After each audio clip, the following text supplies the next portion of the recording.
Ajo që bashkonte për shembull aspektin e hakmarrjes edhe me kanunin e Veriut dhe të Jugut është pikërisht kjo që brenda 24 orësh mund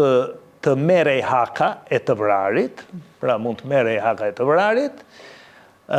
mbas 24 duke vrarë ose vrasësin ose të afërmit e vrasit. Tijatin, babain, vëllain, kushurinë e parë, gjithmonë vetëm meshkuj, kjo vlente si në Veri, ashtu edhe në Jug, dhe mbas 24 orësh në Jug kishte të drejtë të vritej vetëm vrasi, pastaj jo familjarët e vrasit.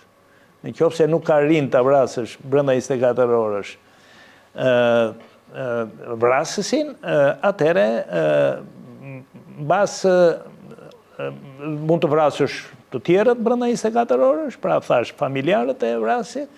mbas 24 orësh, mbas një dite pra, ti duhet të vrisje vetëm vrasi, nuk mund të vrisje tijatin e ti, ose djalin, ose kushurinë e parë të ti,